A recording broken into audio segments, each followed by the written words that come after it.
نماز توبہ. ہر انسان خطا کار ہے.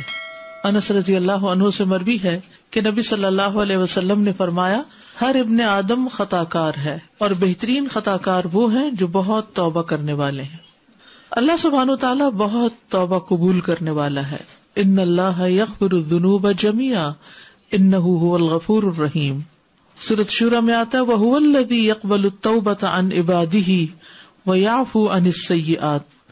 وہی تو ہے جو اپنے بندوں کی توبہ قبول کرتا ہے اور ان کی برائیوں کو معاف کرتا ہے.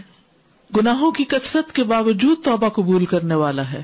انس بن مالک رضی اللہ عنہ سے مروی ہے کہتے ہیں کہ میں نے رسول اللہ صلی اللہ علیہ وسلم کو فرماتے ہوئے سنا اللہ تبارک و تعالی فرماتا ہے اے ابن آدم بے شک تو جب تک مجھے پکارے گا اور مجھ سے پر امید رہے گا جو بھی گناہ تجھ سے ہوں گے میں تجھے بخشتا رہوں گا اور میں کوئی پرواہ نہیں کروں گا. اے ابن آدم اگر تیرے گناہ آسمان کی بلندیوں تک پہنچ جائیں پھر تو مجھ سے بخشش طلب کرے تو میں پرواہ کیے بغیر تجھے بخش دوں گا اور میں کوئی پرواہ نہیں کروں گا. اے ابن آدم اگر تو زمین کے برابر گناہ لے کر میرے پاس آئے اور اس حال میں مجھ سے ملے کہ میرے ساتھ کسی کو شریک نہ کیا ہو تو میں تجھے ان گناہوں کے بقدر بخشش عطا کروں گا.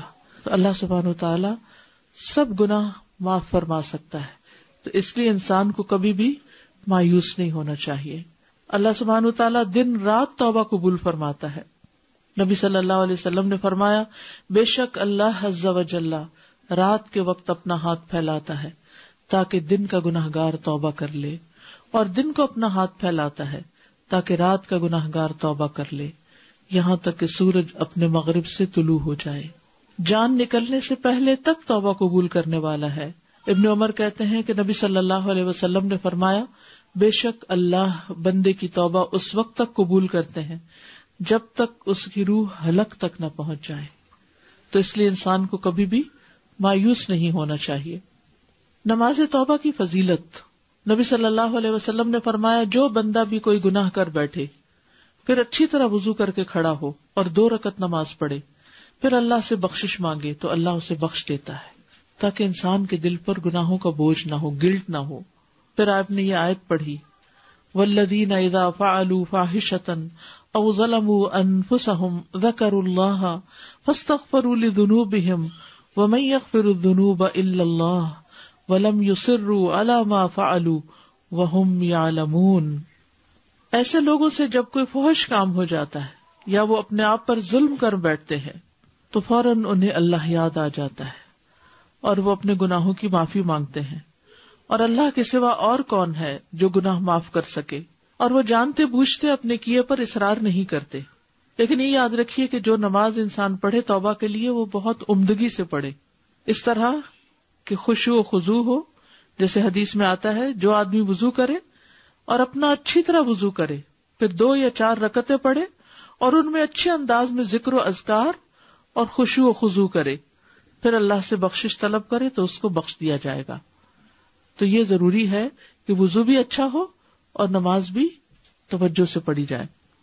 توبہ کی شرائط. نمبر 1 خالص توبہ کرنا، توبوا الی اللہ توبۃ نصوحا. نمبر 2 نادم ہونا. حدیث میں آتا ہے الندم توبۃ، ندامت ہی توبہ ہے. استغفار کرنا یعنی انسان بول کر اللہ تعالی سے معافی مانگے، اصرار نہ کرنا یعنی وہ گناہ ریپیٹڈلی نہ کرنا. آئندہ زندگی کو بہتر کرنا یعنی ومن تاب وعمل صالحا فانہ یتوب الی اللہ متابا. اور جو توبہ کرے اور نیک عمل کرے تو یقیناً وہ اللہ کی طرف رجوع کرتا ہے، سچا رجوع کرنا. ٹھیک ہے، تو یہ تھی آپ کی صلاۃ التوبہ. یعنی جب بھی انسان سے کوئی گناہ ہو، کسی بھی گناہ کا بوجھ دل پر ہو، کوئی گلٹ ہو، کسی طرح کی پریشانی ہو، کاموں میں رکاوٹ آ رہی ہو اور انسان کو اس کے گناہ ستا رہے ہوں اور غمگین کر رہے ہوں، غمزدہ کر رہے ہوں، ڈپریشن میں مبتلا کر رہے ہوں، تو انسان اچھے سے وضو کرے، اچھی سے نماز پڑھے اور اللہ سے رو کے دعا کر لے کہ اللہ مجھے